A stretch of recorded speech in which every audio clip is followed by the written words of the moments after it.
There's something strange about living with a dog.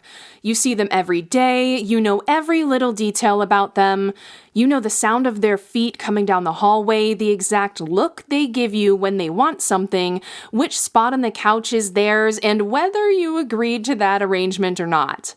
You know the little routines that nobody else would notice. And because you see them every day, sometimes you don't notice them getting older. Not at first, because it happens in tiny pieces. Maybe one day they hesitate before jumping into the car.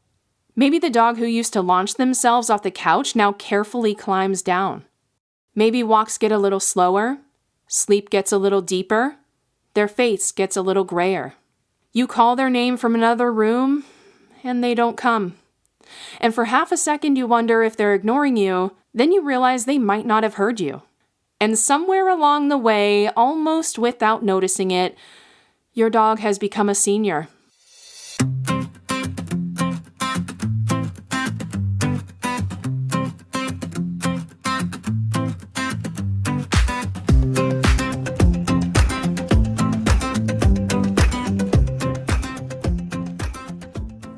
Welcome back to the Recall Room, where knowledge runs free and dogs thrive.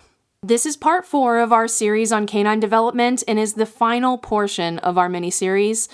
We started with puppies, tiny little animals trying to figure out what this enormous human world is all about. Then we survived adolescence, when the brain is changing, independence is growing, and apparently everything you ever taught your dog has temporarily been misplaced. Then we talked about adulthood, the long middle chapter of a dog's life that can be easily overlooked precisely because things often feel so settled. And now we arrive here, the senior years. And before we go any further, there's something really important that I would like to establish. A senior dog is not simply an adult dog who has gotten old. This is another developmental stage. Their body is changing, their senses may be changing, their brain may be changing, their emotional needs may be changing. And sometimes the way they interact with the world changes right along with all of it. But there also isn't one magical birthday when a dog suddenly becomes a senior.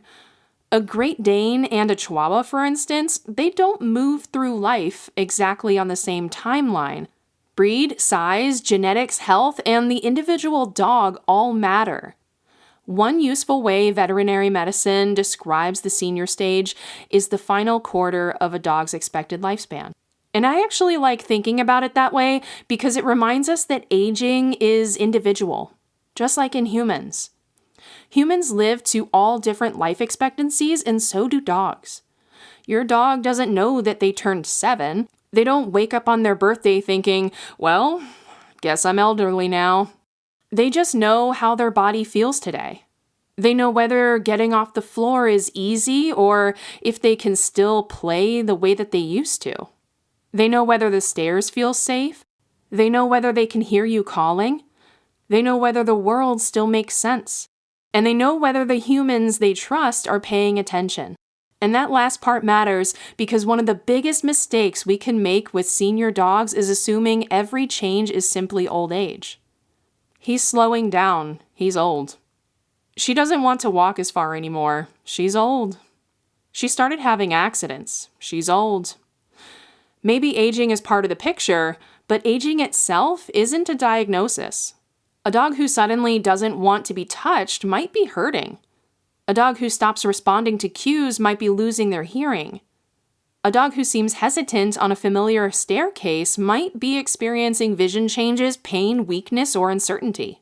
And a dog who begins wandering at night, staring into space, getting stuck in corners, forgetting familiar routines, or seeming confused in places they've known for years may be experiencing cognitive changes. Our senior dogs are still communicating with us.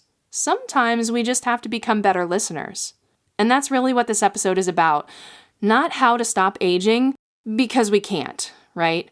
Not how to turn your 12-year-old dog back into the dog they were at 3, because that shouldn't be the goal. The goal is to understand the dog standing in front of you right now, just as your dog has always tried to understand who you are each and every day. Because one of the most loving things we can do for any aging dog is to stop asking them to keep being the dog they used to be. Maybe they can't hike 10 miles anymore, but maybe they would love 20 minutes slowly investigating every smell in the neighborhood. Maybe they don't want to wrestle with younger dogs anymore, but maybe they still light up when their favorite person walks through the door. Maybe their hearing isn't what it used to be, so we teach hand signals. Maybe slippery floors have become difficult, so we put rugs down. Maybe getting into the car is harder, so we give them a ramp, or we lift them up. Maybe training sessions need to become shorter, so we shorten them. We adapt. Not because we're giving up on them, but because we're listening to them.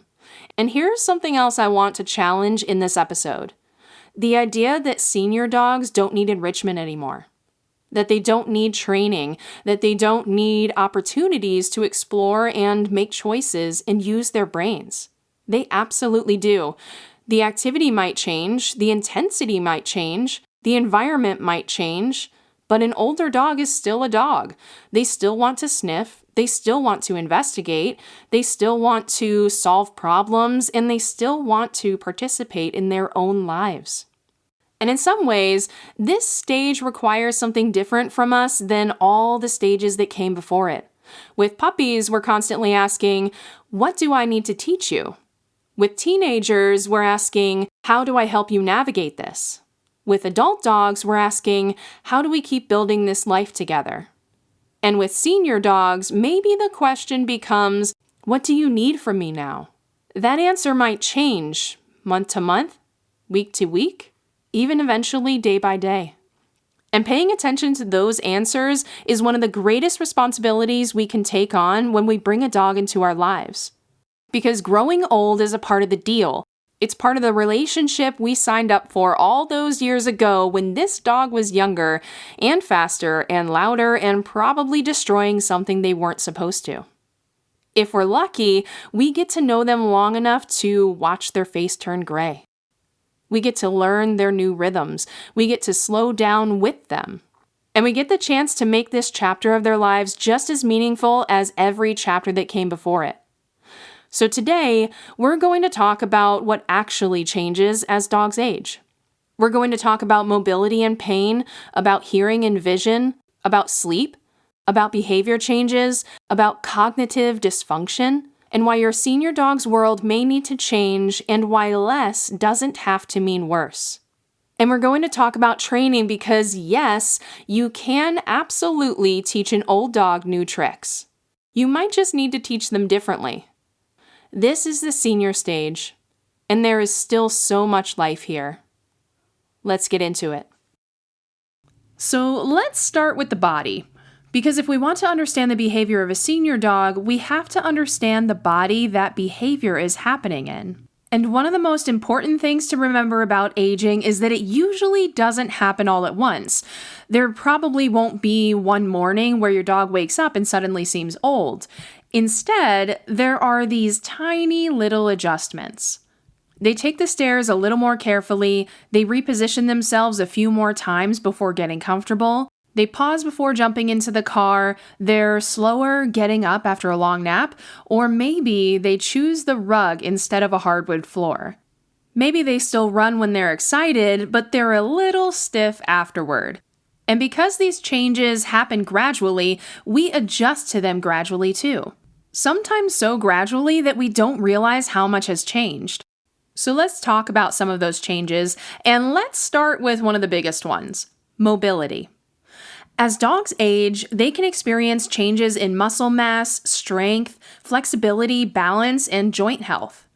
Osteoarthritis is incredibly common in dogs, particularly as they get older, and pain from arthritis isn't always obvious, at least not to us. This is important because when people imagine a dog in pain, they often imagine something dramatic, like crying, whimpering, holding up a leg, refusing to walk, and yes, those things can happen, but chronic pain can be quieter than that. It might look like your dog taking longer to get out of bed, or standing at the bottom of the stairs for a few seconds before deciding to go up. Maybe they stop following you from room to room as often. Maybe they hesitate before getting into the car. Maybe they're suddenly reluctant to sit or lie down when you ask. Maybe they shift their weight differently when they're standing. Maybe they stop wanting to be brushed in a certain area. Maybe they become irritated when another dog bumps into them. Maybe they even start choosing a different place to sleep. And sometimes it looks like a behavior problem. A dog who growls when you try to move them off the couch might not suddenly be stubborn or thick-headed. Moving might hurt them. A dog who stops sitting on cue might not have forgotten how to sit. Sitting might hurt them. Maybe it's their hips. Maybe it's their legs. A dog who suddenly snaps at another dog who crashes into them during play might not have become aggressive in their old age. They might just be protecting a body that doesn't feel the way that it used to. Behavior is information, and I think that's super duper important, and it's why I keep driving that home during the extent of this podcast. That doesn't mean that every behavior change is caused by pain. It does mean, though, that we shouldn't assume that it isn't. And this is one of those places where your veterinarian becomes an important part of your senior dog's team, because we cannot reliably diagnose pain just by looking at our dogs. And dogs can be remarkably good at continuing with normal life while experiencing discomfort and potentially hiding that discomfort. So if you're noticing changes in movement, posture, sleep, activity, tolerance for handling, or even behavior, bring those observations to your vet. And be specific. And I mean really specific. Instead of just saying, "She seems slower," tell them, "She used to jump into the car and now she puts up her front feet and waits for me to lift her back end up." Or, "She used to sleep through the night and now she gets up 5 or 6 times and changes positions." Or, "She still goes on walks, but after 15 minutes she starts walking behind me instead of in front of me like she always does." Those details matter. Video can also be incredibly helpful too, so if you're skilled with holding a leash or navigating everyday life while also recording your dog, definitely do so. Because naturally, the dog who has been limping around the house for 3 days may walk into the veterinary clinic and suddenly decide to demonstrate the finest gait of their entire life. It happens all the time, so if you see something unusual at home, record it if you safely can. How they stand up, how they walk, how they use the stairs, how they get into the car, that gives your veterinarian more information to work with. Now, mobility is only one part of the aging body. The senses can change too. So let's talk about hearing. Hearing loss can happen gradually enough that we don't recognize it immediately. At first, you might think your dog is becoming selective. You call them, nothing. You call them again, still nothing. Then you walk into the room and suddenly they notice you. And maybe your first thought is, "Oh, so now you're listening." But they genuinely may not have heard you. And hearing loss can affect much more than recall.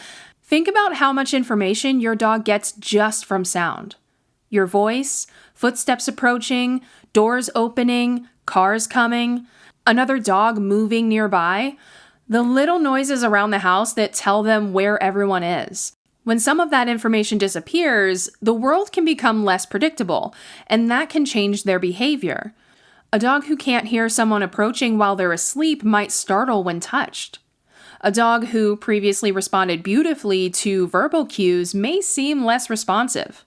A dog might become more visually attentive to you because they're relying on their eyes for information that they once got through their ears. And this is where training can become incredibly useful. If your dog still hears well now, this is actually a great time to start pairing verbal cues with hand signals. Don't wait until hearing loss happens. Teach them both. Sit can have a visual cue. Come can have a visual cue. Stay, down, good job. Even little communication signals like follow me, we're going this way, all done. Because if your dog's hearing changes later, you've already built another language together. And then there's vision, so let's touch on that. You may notice cloudiness in your senior dog's eyes as they age. But not every visual change means the same thing, and not every age-related eye change affects vision the same way.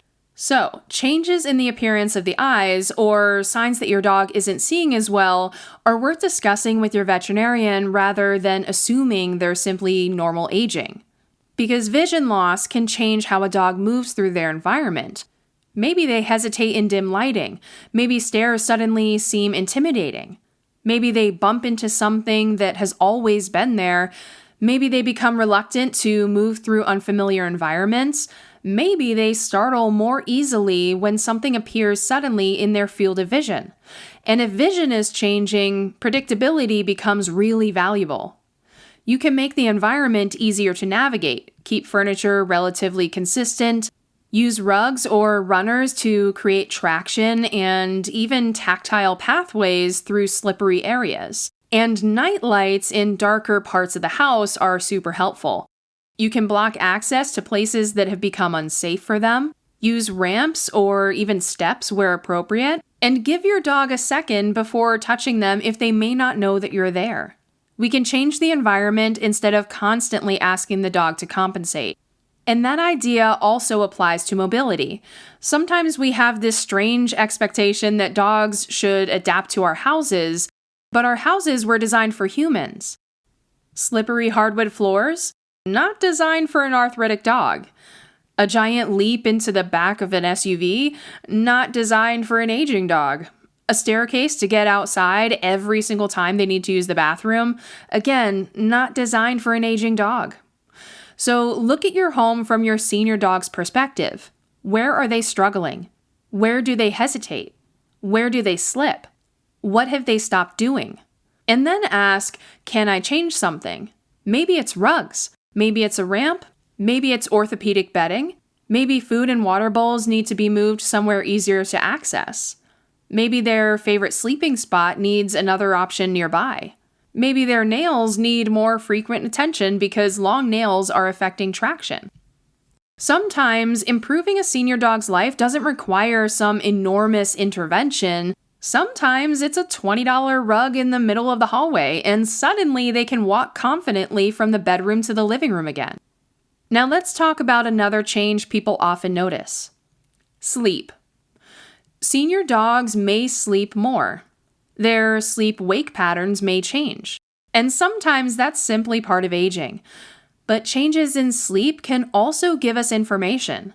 If your dog is suddenly restless at night, if they're pacing, if they're repeatedly getting up and lying back down, if they seem unable to get comfortable, if they begin waking you for reasons you can't identify, that should trigger you to pay attention. That can be associated with discomfort. It can also be associated with needing to eliminate more frequently. It can be associated with medical conditions, and in some dogs, changes in their sleep-wake cycles can also be one of the signs we see in cognitive dysfunction. We're going to talk much more about cognitive changes in the next segment because they deserve their own conversation, but for now, the takeaway is simple. Changes are information. And there's another physical change that I think deserves more attention in senior dogs, which is muscle loss. Dogs can lose muscle mass as they age, and sometimes we don't notice it immediately because we're focused on the number on the scale. A dog can weigh roughly the same and still have changes in their body composition. You might notice their back legs looking thinner, their spine or hips may become more prominent, they might not have the same strength they once had. And maintaining appropriate activity becomes important here because the answer to an aging body usually isn't stop moving, it's move appropriately. And what appropriate movement looks like will depend on the individual dog. For one dog, that might still mean substantial walks. For another, several shorter walks may be more comfortable than one long one.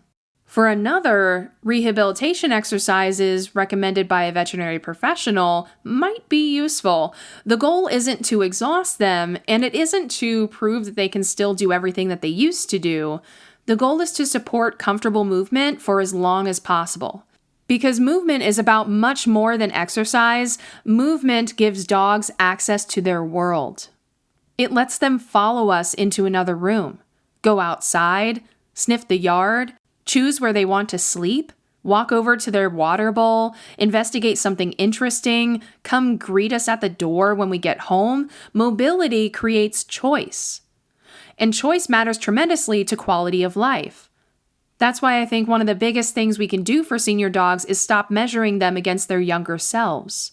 Your 11-year-old dog does not need to prove that they can still keep up with the 4-year-old dog they once were. They don't need to finish the same hiking trail they once used to be able to finish. They don't need to chase the ball 50 times just because they still get excited when you pull it out. And this one can be tricky because enthusiasm and physical ability aren't always the same thing. Some senior dogs still have the heart of an absolute maniac. Our dog Jupiter, for instance, is currently 9 years old, and every time I even say the word frisbee, she perks right up and assumes that we're going to go outside and run around, but I know full well that that is not a possibility for her anymore. Their brain says, ball, ball, ball, but their joints say, please reconsider.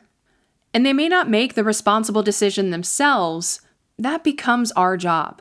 We can still let them do the things they love, but we just may have to change how they do them. Maybe instead of throwing the ball across the yard 50 times, you roll it.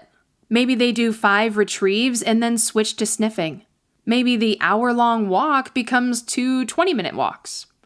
Maybe you drive to your favorite park instead of walking all the way there. Maybe you let them spend 10 minutes smelling one patch of grass. And if you're used to thinking of walks as exercise, that might feel like you barely went anywhere, but your dog probably doesn't care. They just read an entire neighborhood's worth of information in that patch of grass, and guess what? That counts. Senior dogs can teach us something that I think humans are very bad at. Doing less doesn't necessarily mean experiencing less. A slower walk can still be a great walk. A shorter training session can still be a very enriching training session. A quieter adventure can still be a great adventure. And an older body can still contain a dog who is curious, engaged, opinionated, ridiculous, and completely interested in what's happening next. We just have to make sure their body can comfortably come along for the ride. And this brings us to something really important. Because sometimes the first sign that something has changed physically isn't a limp. It isn't cloudy eyes. It isn't hearing loss.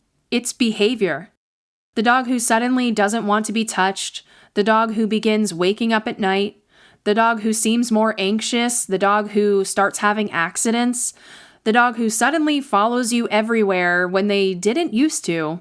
The dog who seems to forget something that they've known for years. And that's where we're going to go next, because when behavior changes in a senior dog, we need to listen. Sometimes they're telling us something that their body can't say any other way. Now, this is where behavior becomes incredibly important. Because we live with a dog for years, we develop expectations about who that dog is, right? We know their personality, we know their habits, we know what they like, we know what they avoid, we know which behaviors are completely normal for them and which ones make you think, okay, that was a little bit weird. And when you've known a dog for 10 or 12 or even 14 years, you have something incredibly valuable. You have a baseline. You know your dog. So when that dog begins behaving differently, you should pay attention. Not because every little change means something is terribly wrong, but because behavior changes for a reason. And senior dogs have more possible reasons than they did when they were younger. Pain, changes in hearing or vision, changes in mobility, medical conditions, changes in sleep, changes in their environment, anxiety, and changes happening within the brain itself. Sometimes the first cue that an older dog is uncomfortable isn't physical at all. It's behavior. Maybe your dog has always loved being petted, but then suddenly now they are moving away when you touch their hips. Maybe they used to happily sleep beside another dog, and now they growl when that dog gets too close. Maybe they've become less patient with children. Maybe grooming has become difficult. Maybe they don't want to get into the car anymore, or maybe they start resisting something they've done thousands of times before. And our interpretation of that behavior matters because if we decide, oh, they're just being stubborn, our response might be to insist. If we decide, oh, they know better, then our response might be frustration. If we decide they're getting grumpy, we might simply accept it as part of aging. But if instead we ask, why has this become difficult? Everything changes. Maybe the dog who refuses to get into the car isn't refusing the car. Maybe they're refusing the jump. Maybe the dog who growls when you move them isn't guarding the couch. Maybe it's their back hurting. Maybe the dog who no longer sits on cue hasn't forgotten the cue. Maybe their hips hurt when they sit. Maybe the dog who suddenly seems reactive toward other dogs isn't becoming antisocial or aggressive. Maybe their hearing or vision has changed, and another dog approaching quickly feels much more startling than it used to. Same behavior, completely different interpretation. And potentially a completely different solution. That's why sudden or significant behavior changes in a senior dog are worth discussing with your veterinarian. Before we label something as a training problem, we need to consider where there could be a medical component. Because you cannot train arthritis out of a dog. You cannot reinforce better eyesight, and you cannot correct a dog into hearing you. Sometimes changing the behavior means treating or accommodating what's underneath it. But there's another category of behavioral changes that can happen as dogs age, and this one can be especially difficult for families to recognize at first. Changes in cognition. Dogs can develop something called canine cognitive dysfunction syndrome, or CCD. You might sometimes hear that compared to dementia in humans. It isn't exactly the same thing, but that comparison can help people understand what we mean. Canine cognitive dysfunction involves age-related changes in the brain that can affect things like memory, learning, awareness, sleep, social interactions, and behavior. And one of the challenges is that the early signs can be subtle. So subtle that they can easily be written off as, well, they're old. There's an acronym commonly used in veterinary medicine to help organize some of the signs associated with cognitive dysfunction. It's labeled as DISHA, D-I-S-H-A-A. And I really want to walk through this because knowing what these changes can look like gives us a better chance of recognizing them. The D stands for disorientation. This might be a dog who seems confused in a familiar environment. Maybe they walk behind a piece of furniture and seem unsure of how to get back out.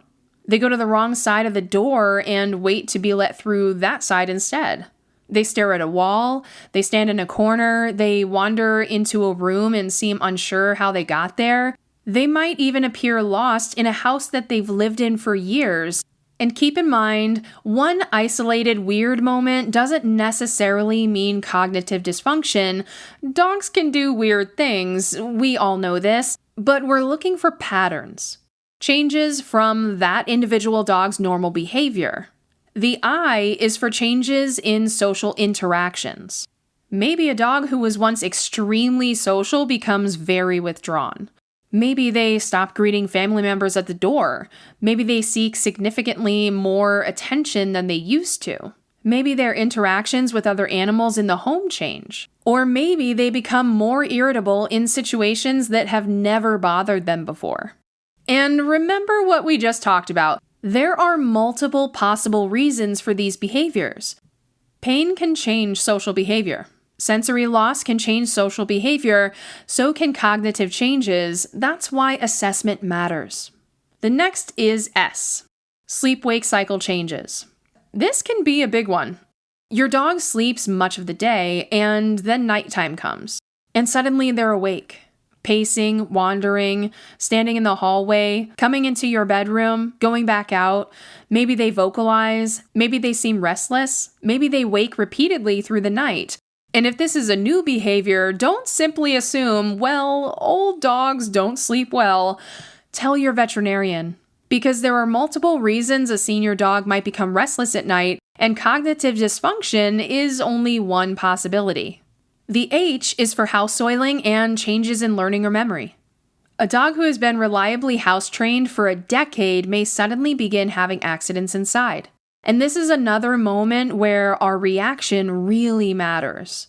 Because imagine being 12 years old, having used the bathroom outside basically your entire life, and suddenly something changes. Maybe you can't hold it as long. Maybe getting to the door takes longer. Maybe you don't realize you need to go until it's super urgent. Maybe there's a medical problem. Maybe you become confused about where you're supposed to go, and then your person gets angry with you. Punishment isn't going to solve that. An accident from a senior dog? That's information. Get curious. Is it urine? Stool? When is it happening? While they're awake? While they're asleep? Do they seem aware that it happened? Are they asking to go outside more frequently? Drinking more? Straining? Are they having difficulty physically getting outside? Has anything else changed? Those details can help your veterinarian figure out what might be happening. And in the meantime, we manage. More often bathroom breaks, easier access outside, maybe a different route that avoids stairs, whatever that individual dog needs.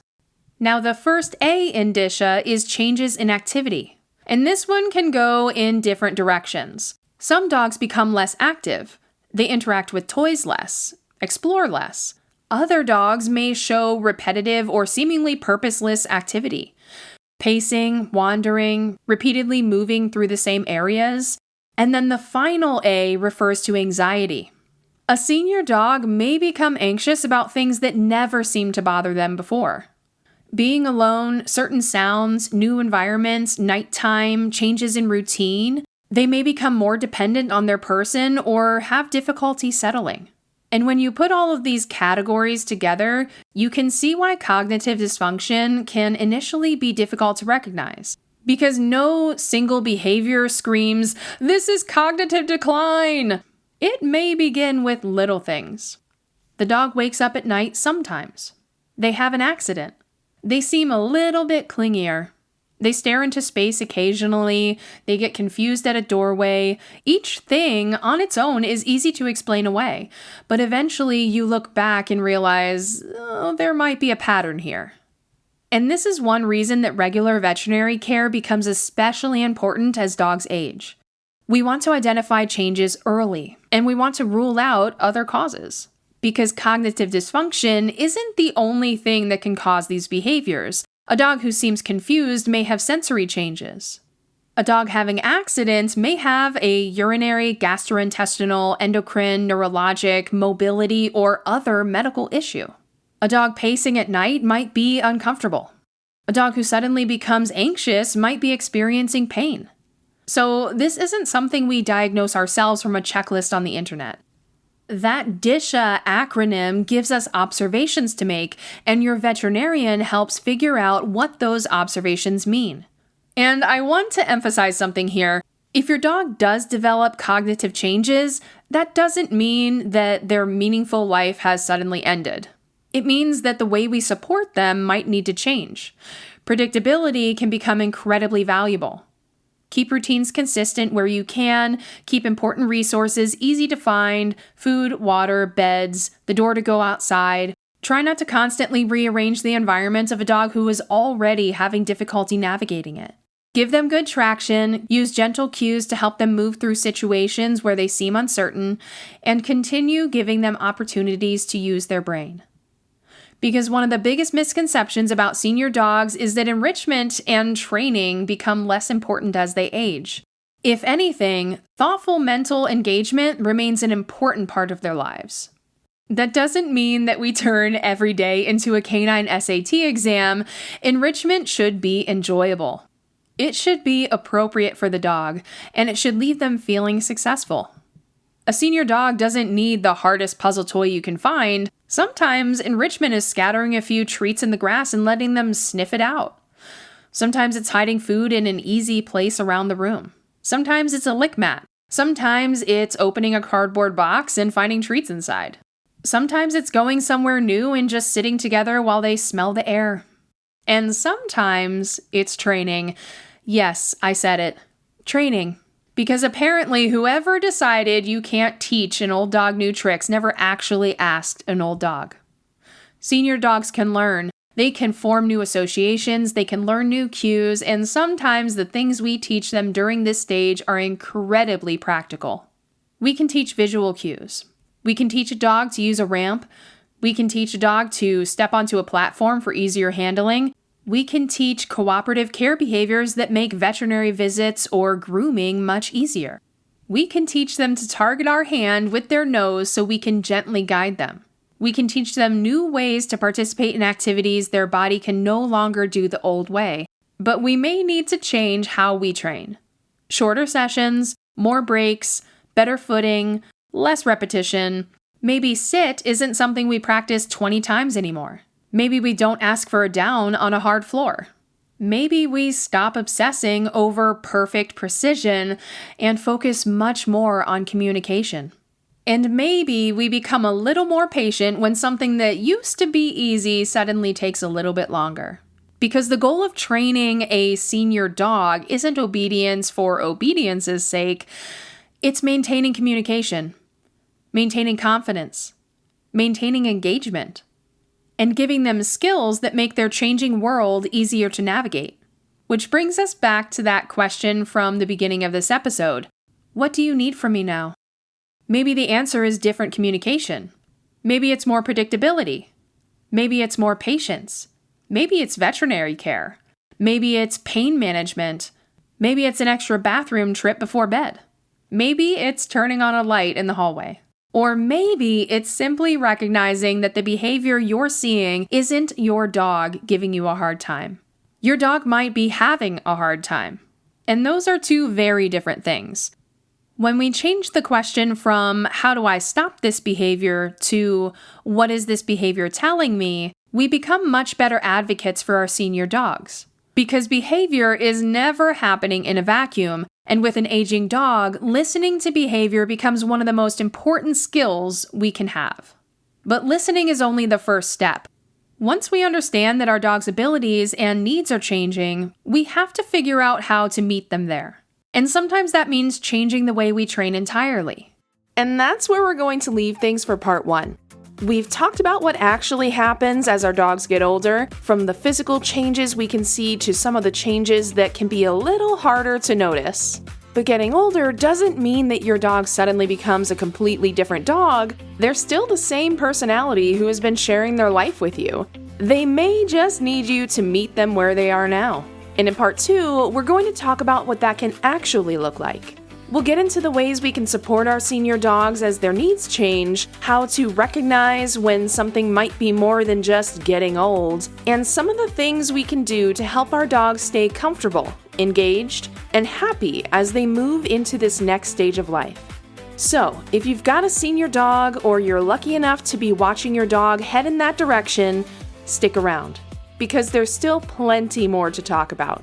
I'll see you in part 2. And as always, if you have any questions or suggestions for future episodes, please send them my way because your voice belongs in the room too. And please, tell your dog I said hi.